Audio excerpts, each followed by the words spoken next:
இப்போ வந்து ஈரல் கிரேவி பண்ண போகிறேன் இன்றைக்கி. 1/4 கிலோ ஈரல் வந்து கழுவி சுத்தம் பண்ணி எடுத்து வச்சுருக்கேன்.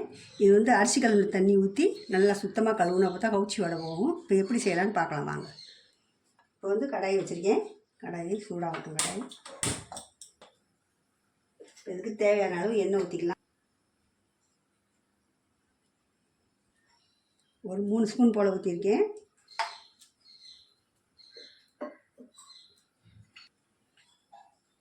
இதுக்கு வந்து பட்டை ஒரு 2 துண்டு, சின்ன துண்டு போட்டுக்கலாம்.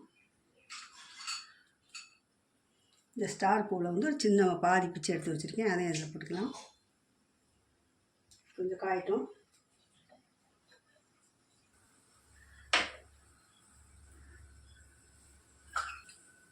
ஒரு 1/2 ஸ்பூன் உளுந்தம்பருப்பு, ஒரு 1/2 ஸ்பூன் சோம்பு,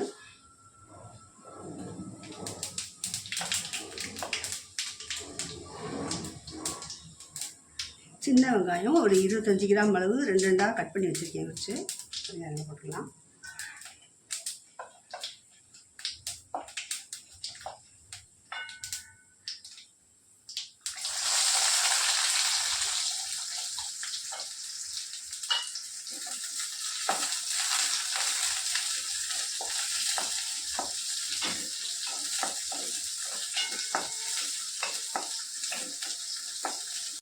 வெங்காயம் இந்த அளவு வதங்கிடுச்சு.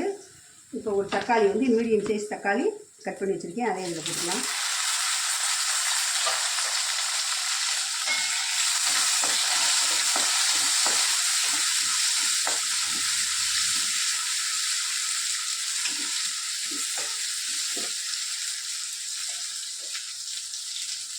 இதுலேயும் கருவேப்பிலை கொஞ்சம் போட்டுக்கலாம்.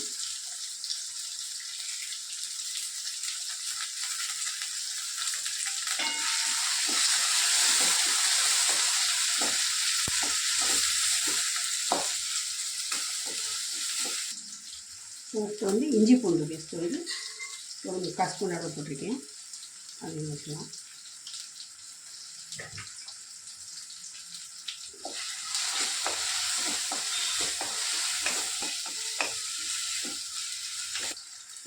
கறி வச்ச ஈரலையும் போட்டுக்கலாம்.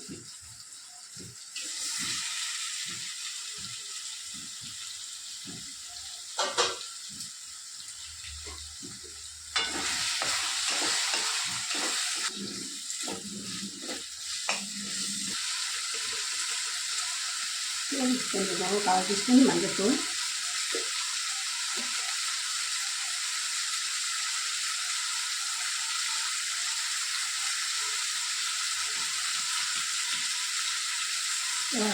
அரை டீஸ்பூன் மிளகாத்தூள்,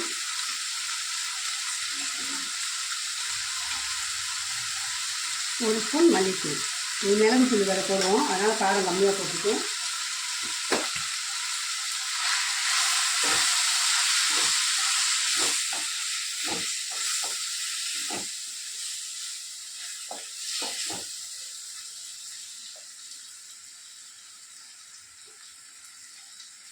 இப்போ நல்லா வதங்கிடுச்சு. இந்த அளவு வதங்கிடுச்சு. அதுக்கு தேவையான அளவு தண்ணி ஊற்றி ஒரு 10 நிமிஷம் வேக வச்சிடலாம்.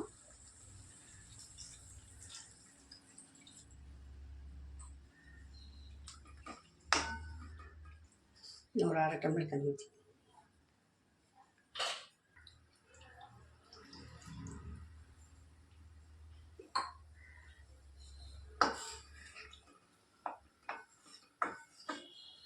இது ஒரு 10 நிமிஷம் வேகட்டும். அப்பப்போ கிளறி விட்டுருவோம், இல்லாட்டி அடி பிடிச்சிரும். மூடிட்டு 10 நிமிஷம் வேகட்டும். நல்லா 10 நிமிஷம் 15 நிமிஷம் ஆயிடுச்சு. நல்லா வெந்துடுச்சு, பார்க்கலாம்.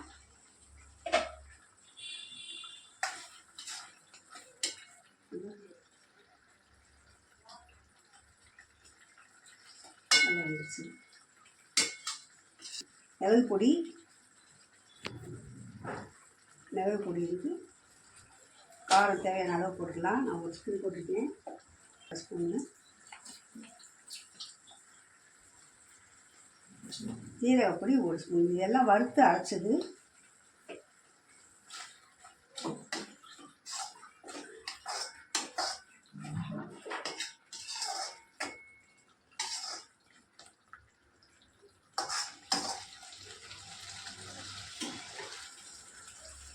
இப்போ வந்து லாஸ்ட்டில் வந்து கொஞ்சம் நல்லெண்ணெய் ஊற்றி இறக்கலாம்.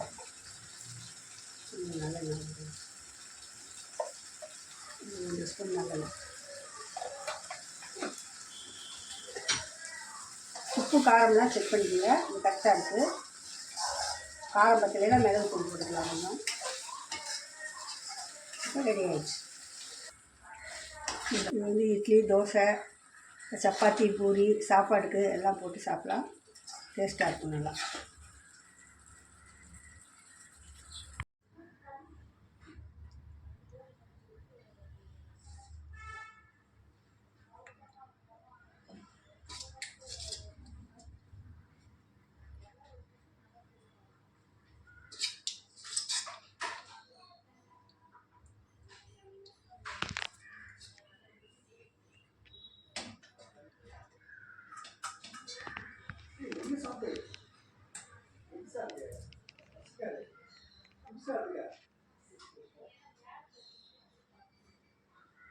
அறுவடா